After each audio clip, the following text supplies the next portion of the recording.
E aí pessoal, tudo bom?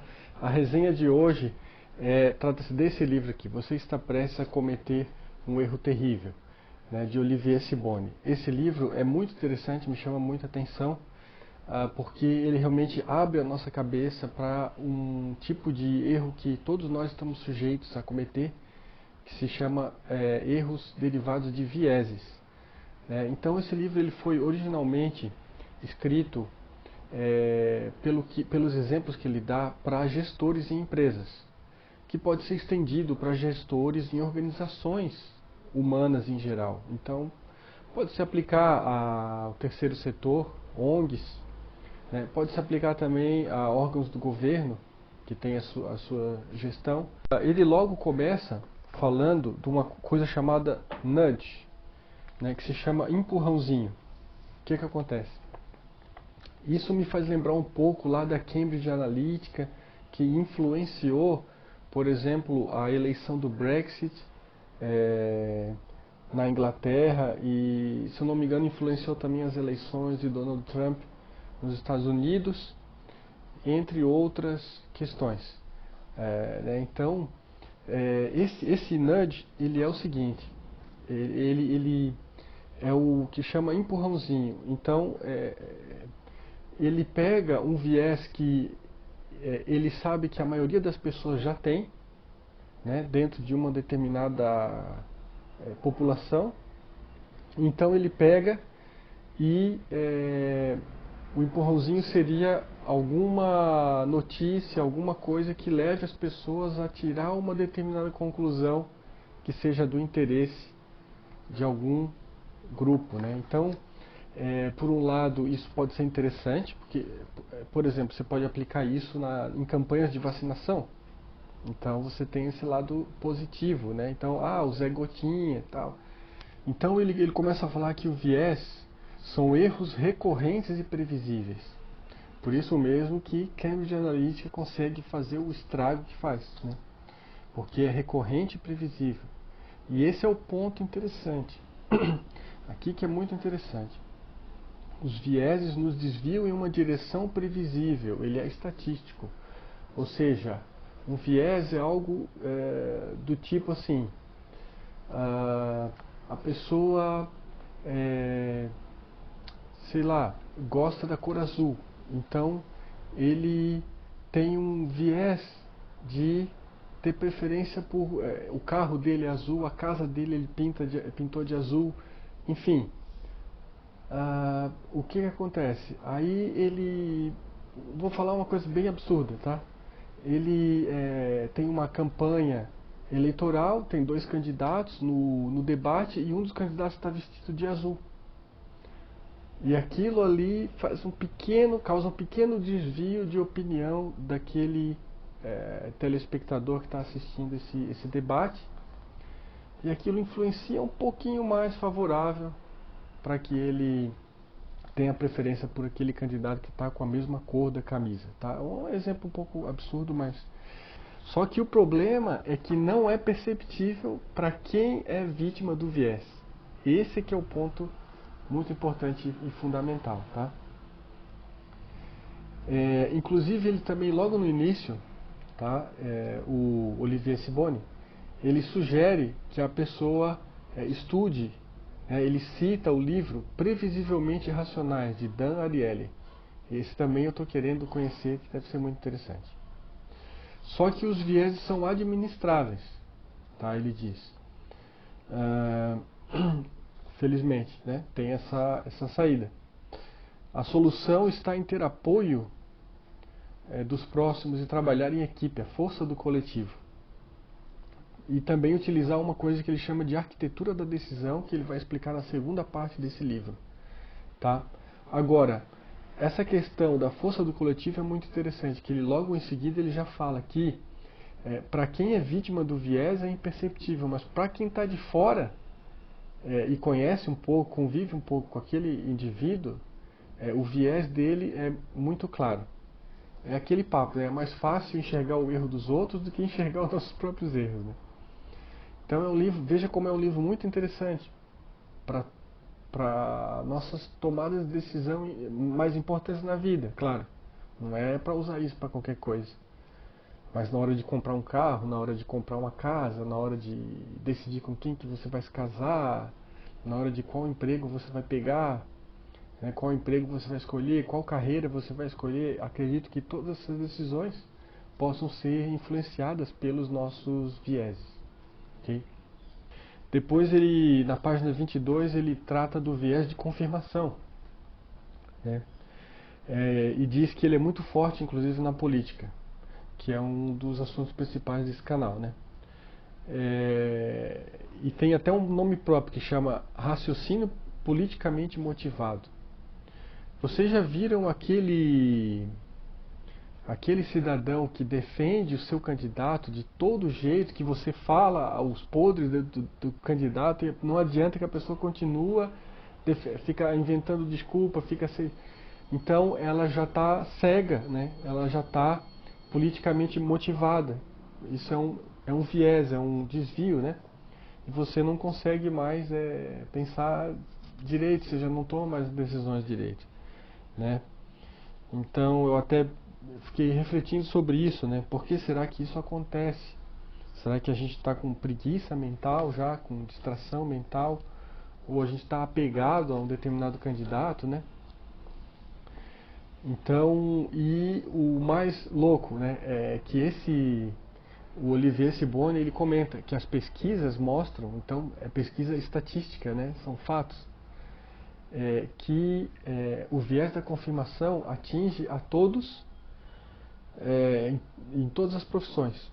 Então, o viés de confirmação atinge até mesmo cientistas, psicólogos, administradores, escritores, enfim, até as pessoas que são consideradas entre as que mais têm conhecimento, né?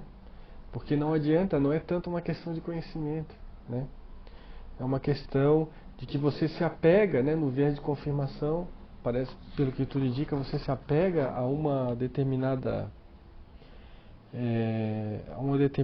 opinião, a um determinado conceito, né? E você não quer olhar nada fora. Você fecha aquela gaveta e não olha mais para aquilo ali.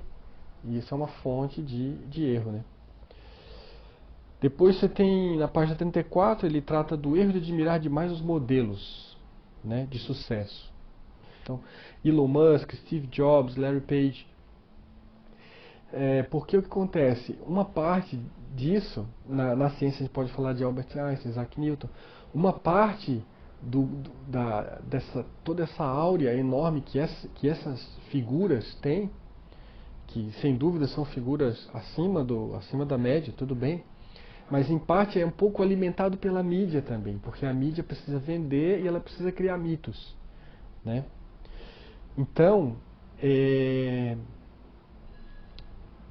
o erro aqui desse viés de modelo é achar que toda a razão do sucesso e da notoriedade desses indivíduos é só por causa dele próprio, e sem considerar que tem outros fatores de influência também, até mesmo como a sorte. E depois tem o efeito de halo. O efeito de halo é a criação de estereótipo para um indivíduo com base em um único fator de semelhança. Sei lá, o Elon Musk tem a característica de trabalhar mais de 10 horas por dia. Aí você conhece um amigo que também trabalha 10 horas por dia, consegue ter um sucesso, tem um momento de sucesso que às vezes foi causado por sorte. E você começa já a dizer que ele é o novo Elon Musk. Esse é o efeito de halo, né? Você colocou um indivíduo dentro de um estereótipo de super popstar, coisa assim, só porque ele tem uma semelhança, teve um momento de semelhança com outros que são de grande sucesso, né? E o erro de atribuição é colocar mais habilidades em um modelo apenas porque ele teve grande sucesso em uma área específica. Então, por exemplo, é achar por que o Elon Musk é um empresário de sucesso, a gente vai achar que ele também é um escritor de sucesso. Se ele escrever um livro, pronto, vai ser um sucesso. Porque ele é um sucesso em tudo, se ele for sucesso em uma coisa, né? Então isso é erro de atribuição. Depois, o Olivier Sibony vem a citar o viés de sobrevivência. Focar num pequeno grupo de vencedores, esquecendo que muito se pode aprender com os perdedores. Então isso é muito interessante, porque quando você foca só em aprender com os vencedores, você fica... Uma consequência que acontece é que você fica muito otimista, né? Porque você vê só o que deu certo, deu certo, deu certo, daqui a pouco você começa a absorver essa ideia de que o que você fizer também vai dar certo, porque olha quanta gente consegue se dar bem na vida e tal. Então, e você esquece, porque aí com os perdedores fica muito claro onde é que estavam os pontos de erro, né? E você vai aprender também muita coisa. Então, é isso que o Olivier Sibony diz nesse momento. Então, para você ver, nós estamos indo na página 34, já deu para ver quanta fonte de engano, né? Quantos vieses podem nos fazer tomar as nossas decisões erradas sobre tanta coisa na vida. E aí na página 46 ele começa a falar sobre o problema da intuição. Tem um problema aqui, né? Ele fala assim: desconfie dos especialistas que usam intuição demais. A intuição funcionará para os experientes somente em um contexto compatível com aquelas experiências. Então, aquele especialista que tenta aplicar a sua larga experiência, né, 10 anos, 20 anos, 30 anos de experiência em determinada atividade, ele tenta aplicar isso em outra atividade incompatível com aquilo, com onde ele aprendeu aquelas coisas, né? Então, não sei se a gente consegue fazer um exemplo aqui. Vamos supor, o cara tem 30 anos de experiência como mecânico de automóveis. E aí ele pega um carro elétrico agora. Ele estava sempre com motores a combustão, ele tem um carro elétrico. Aí o carro elétrico está fazendo um barulho. Aí ele fala, não, eu já sei qual que é o problema, não preciso nem abrir, nem ver nada. Eu já sei qual que é o problema, é tal problema. Ele está fazendo com base na intuição, por experiências anteriores com outro tipo de veículo, e não aquele, né? Então, assim, o fato é que se você quiser usar intuição em ciências políticas, relações internacionais, por exemplo, isso é muito inadequado porque o ambiente político é um ambiente que tem milhares, inúmeras variáveis, é muito complexo, envolve toda a sociedade.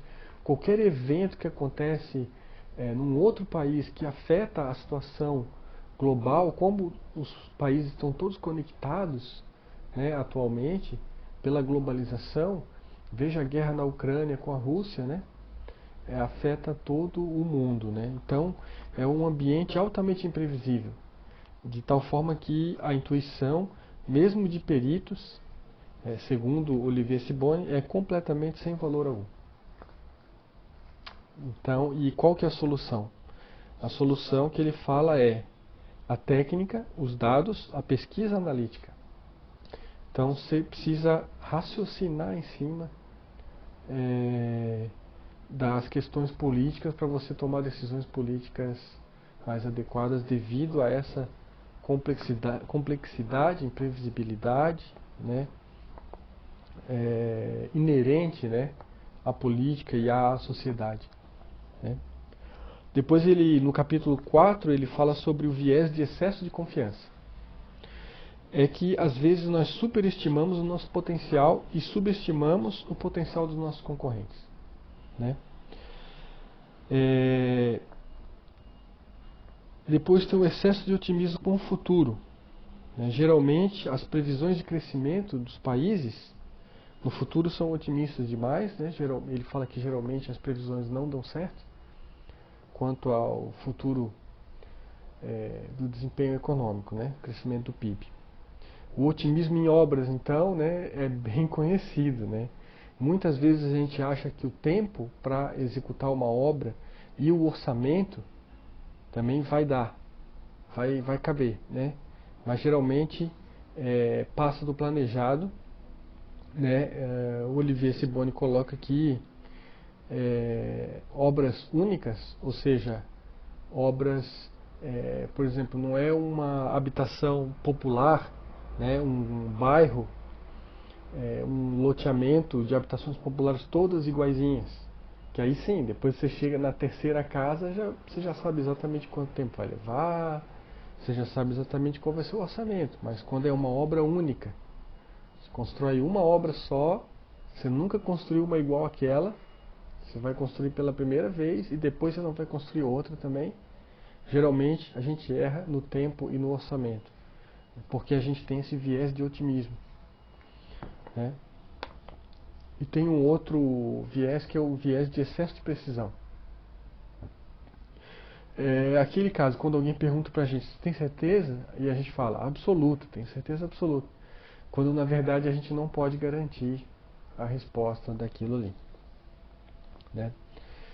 Então, aí ele começa a fazer uma síntese ali na página 56, né? Os erros sistemáticos, que é um outro nome para os vieses, não foram eliminados do nosso processo de evolução como ser humano. Eu achei muito interessante essa parte aqui, quando ele entrou também, que a gente começa, chega um momento que a gente começa a fazer uma associação muito negativa, e isso também já é um viés, em relação aos vieses, né?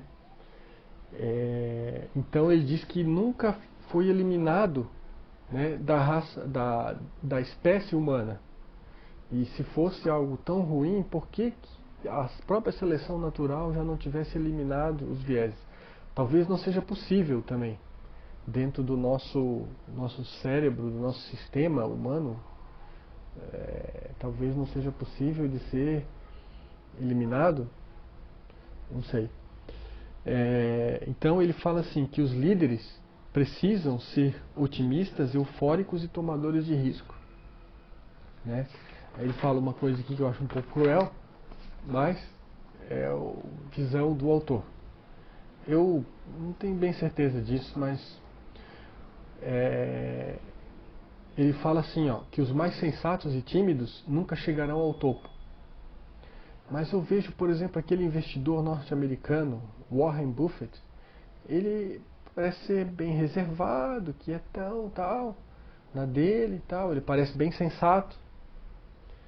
E ele está no topo. Então, eu não tenho tanta certeza disso aqui. Eu acho que, se a gente pensar bem, coloque aí nos comentários, pessoal, o que vocês estão achando até agora, né, de tudo que está sendo passado. Gostaria de saber se vocês gostaram desse livro que eu escolhi, se vocês têm sugestão de outro livro na área de política para a gente fazer uma resenha. Também peço para que, se você está gostando, deixe o seu like, clica ali no joinha, sabe, se inscreva no canal, sabe, e compartilhe, né, porque a gente precisa crescer esse canal, porque vem muita coisa boa por aí, tá? Especialmente na área de conscientização política, voto consciente, nessa área que eu quero atuar mais na realidade, né? Então, ele fala que, na página 62, Olivier Sibony fala que, o autor do livro, que o excesso de otimismo é um amplificador de vieses. Olha que perigoso, né? Então, além de a gente estar errando, a gente vai errar com mais otimismo, com mais convicção, e assim a gente vai arrastar um monte de gente junto com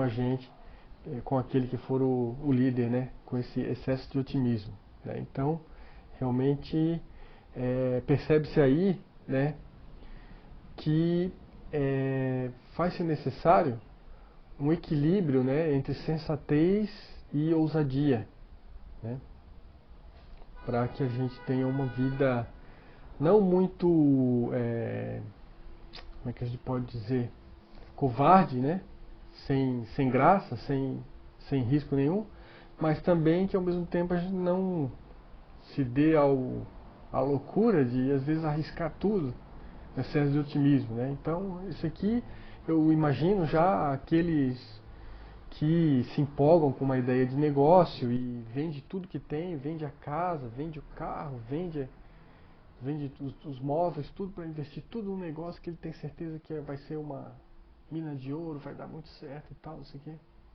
E no final não dá certo, né? Então pode ser bem perigoso até para nossa integridade, né? Então, continuando. Impor metas otimistas às equipes de venda é um ato de gestão. Isso aqui eu achei bem equilibrado, bem interessante, né? Por outro lado, acreditar que fatores macroeconômicos estarão sempre a nosso favor é ilusão e não otimismo.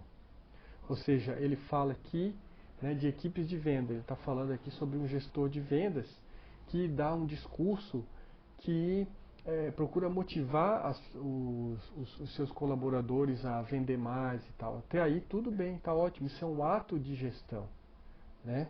E então ele vai colocar uma meta. Olha, hoje nós estamos vendendo 10, mas eu acredito que com um pouco mais de técnica, esforço e tal, nós vamos conseguir vender 15 daqui a 3 meses. Eu vou ver o que eu posso fazer aqui também, o gestor dizendo, né, para que eu dê mais ferramentas para que vocês consigam otimizar as vendas, né? Então, aqui o livro fala que é importante separar fatores gerenciáveis de fatores não gerenciáveis, né? Interessante. Depois da página 68, ele vem com o viés de ancoragem. Vocês estão vendo que são muitos vieses, é cansativo pra caramba. Mas é importante que a gente esteja um tanto quanto alerta, né, em relação a todas essas possibilidades. Mas chega um momento que a gente já começa a perceber, tá bom, todos nós temos tendências, né, dependendo da forma como nós fomos criados, com os traumas que nós sofremos na vida, com os sucessos que a gente já teve na vida, com as concepções diversas que a gente tem, com as leituras e tudo, nós temos os professores, os nossos influenciadores, né, os nossos gurus, nós acabamos adquirindo diversas distorções, diversos vícios. Em resumo, é isso que o livro está tentando passar, né? Então, o viés de ancoragem é o medo de mudar quando tudo estava dando certo até então. Então ele cita a história de várias empresas, né? Tem muitos casos assim, quando ocorre uma mudança tecnológica, né? Uma revolução tecnológica que a empresa fica numa sinuca de bico e não sabe decidir se vai ou se fica, né? Então eu me lembro do livro aqui citando a história da Kodak, se não me engano, Kodak, né? Sei que é uma empresa da área de filmes para câmeras fotográficas, né? Aqueles cartuchos, né? Porque não sei se todos que estão assistindo passaram por essa época, mas havia uma época em que as câmeras fotográficas eram analógicas, né? Então você tinha um rolo de filme virgem que ia se desenrolando conforme você ia batendo as fotos. Depois você tinha que levar num laboratório para fazer a revelação do filme. E então você recebia as fotos mais ou menos desse tamanho no envelope. Você ia lá no outro dia para recolher as fotos reveladas, né? Então, quando veio a máquina fotográfica digital, os fabricantes desses filmes e o mesmo fabricante dessas máquinas entraram numa sinuca de bico, não sabiam quando mudar, porque estava tudo dando certo até então. Esse é o viés de ancoragem, é um apego ao passado. Porque toda a equipe, você imagina só, toda a equipe de desenvolvimento, de pesquisa, de produção, toda a linha de produção da fábrica, né, está voltada para uma determinada tecnologia. Se você muda da máquina fotográfica analógica para digital, você tem que refazer a linha de produção completamente. Provavelmente tem que refazer tudo. Inclusive é outra cadeia produtiva, são outros componentes eletrônicos, tudo muda, né? E cadê os fornecedores? Então, quer dizer, e os clientes vão aceitar mesmo? Isso vai crescer mesmo, tá? Então, ele conta a história de empresas que demoraram a tomar a decisão, E então, isso é um exemplo de viés de ancoragem. E depois, ainda para piorar, tem a escalada de comprometimento. Olha que expressão interessante. Escalada lembra uma escada, né, uma subida, e comprometimento fica associado a quanto que eu já investi naquela ideia, quanto que eu já gastei naquela ideia, né? Então ele diz assim: quanto mais esforços gastos, maior a chance de se admitir que é hora de parar.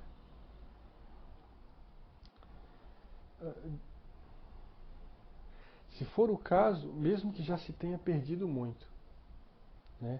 É quando se dobra a aposta, mesmo que a chance de sucesso seja pequena. Ou seja, é quando você está no jogo de pôquer, né? E tá todo mundo olhando, né? Você tá ali, você é um cara orgulhoso, né? Aí a sua namorada tá ali do lado olhando você. E você já deixou claro para ela que você é um baita jogador, você é muito bom. Então, você está jogando lá com outro cara, você vê que o seu jogo não está muito bom, mas você continua insistindo naquele jogo, aí você começa a blefar, mas não está dando certo, mas você continua, e aí você bate na mesa e fala: vamos fazer o seguinte, você dá um último blefe, vamos fazer o seguinte, cara, eu dobro a aposta contigo. Nós vamos apostar, não vai ser R$ 500 essa rodada não, vai ser R$ 1.000. Topa ou quer desistir? Entendeu? Então você já está perdendo, mas para não perder, né, a moral, para não perder o respeito, né, às vezes você acaba se comprometendo ainda mais, né? Então essa escalada do comprometimento que advém, de certa forma, de um viés de ancoragem, né? Ok?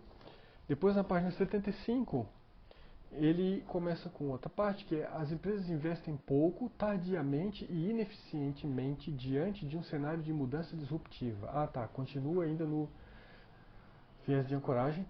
Isto é a regra para a maioria dos casos. Então percebo bem, a maioria das empresas comete esse erro